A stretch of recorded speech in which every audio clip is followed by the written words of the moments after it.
Je l'ai rencontré dans une salle d'entraînement à Anderlecht, au HAVI de Bruxelles. Clisson, il s'appelle Clisson, il a 28 ans, un gros ballon bleu et c'est un des meilleurs joueurs de goalball au monde.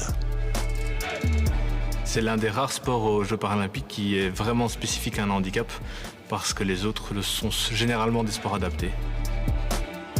Moi je fais du goalball, c'est un sport d'équipe spécifique aux déficients visuels qui oppose deux équipes de 3 joueurs qui se lancent un ballon sonore de 1,250 kg. Explique-moi. Alors je suis né malvoyant avec une maladie génétique qui s'appelle l'achromatopsie congénitale. Donc c'est une maladie qui fait que je vois 1/10 en termes d'acuité visuelle.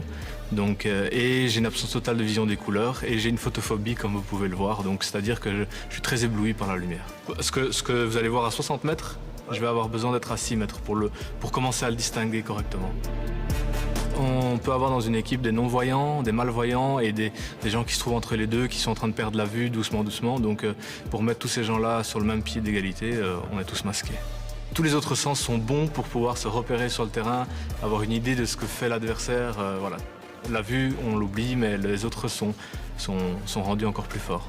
Les Jeux paralympiques, il connaît. Londres 2012, il y était. Trop tôt, pas prêt. Aujourd'hui, la Belgique, médaille de bronze aux championnats du monde, pourrait briller à Tokyo.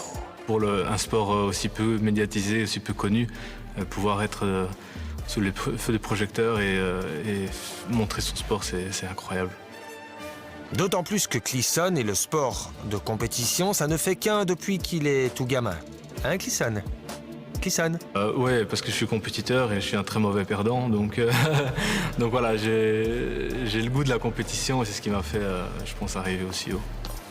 Clisson m'apprenait une mémoire auditive impressionnante, un lanceur hors pair, un chouette mec. Bon, maintenant qu'on connaît Clisson et son sport, Gérald, tu n'as pas envie de t'y mettre, mais il va falloir s'équiper. N'est-ce pas, Clisson? Bon alors, t'es chaud, Gérald? J'ai apporté un petit peu quelques matos avec moi, donc... Ça va, j'ai une tenue de sport. Ouais, ben avec ça, tu vas repartir tout rouge à la maison, hein. Ouf. Et je dois mettre un... Ah ouais, ouais. Donc, je vais rien voir. Sinon, ça sert à rien. Une coquille, hein, ça c'est important. La fameuse coquille. Ben voilà, Manu. Si je pensais un jour devoir mettre ça, ce n'est pas comique. Ah, je te garantis que tu vas souffrir. Je ne vois plus rien, c'est normal. C'est pour te faire perdre tes repères. Ok, c'est parti. Vas-y, ouais. Par ici, par ici, par ici. Tu sais, on est où, là? La porte d'entrée, elle est là. La porte d'entrée, elle est ici. Ah, et moi, je pensais qu'elle était là. Alors, 1, eh ben, Manu, ça permet de mieux se concentrer. 2, t'apprends le lâcher-prise, mais complet, t'as pas le choix. 3, t'apprends ce que c'est vraiment le sport collectif. Alors, au début, il était très contracté, donc il tenait son bras, il me tenait vraiment collé à lui. Et au fur et à mesure, il me faisait de plus en plus confiance, donc il se laissait guider. Ouais. Alors ici, tu as un nouveau ballon. Tu vois qu'il est complètement rêche. Celui-là est encore plus nouveau. Donc t'imagines que quand tu le reçois sur la peau, il te déchire complètement la peau. Le goal sert de repère spatial. Donc quand on lance, on met toujours les épaules contre le but pour être bien sûr d'être face au goal adverse. Tu lances comme ça ou comme ça? Tu le lances. Alors tu le lances comme un bowling, comme ça. Donc elle doit toucher là avant la ligne, n'oublie pas, c'est important. Cette ligne-là. Ici on ne l'a pas mise, mais normalement il y a une ligne qui se trouve ici. Vachement. Ah oui, évidemment, hein, évidemment, ça évidemment. devient, évidemment. Ça prend une autre dimension, ça reste physique, mais en plus t'as.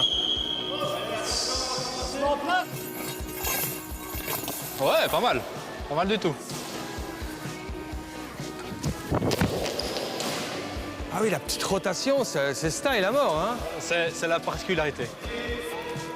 Ça donne de l'effet à la balle? Ça donne de la vitesse à la balle, comme un lanceur de poids. Ah oui. Tu fais le tour, tu avances, tu refais, reviens ici, stop. Tu vas te mettre en position sur la hanche, en position allongée, en position d'attente. On appelle ça la position d'attente.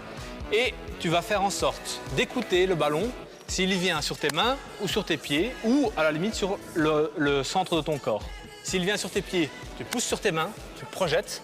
Voilà, exactement. Ça, c'est s'il vient sur tes pieds. S'il vient sur tes mains, tu pousses sur le pied, tu plonges avec tes mains. Vas-y, pousse. Voilà.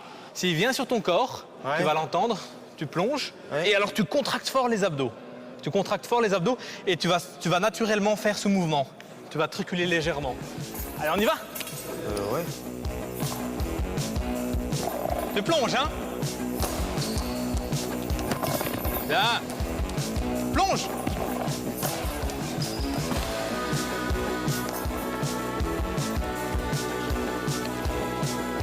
C'est très peu académique, mais c'est efficace. C'est le plus important. Et, écoute, Bon. si tu t'amuses à bloquer le ballon toujours de la Manu. même manière... Franchement, ce sport, c'est physique, mais alors c'est hyper complexe. C'est respect. Franchement, c'est beaucoup plus sportif. De l'extérieur, tu as l'impression que c'est gentil, on lance. Bah non, pas du tout. Waouh, que sport!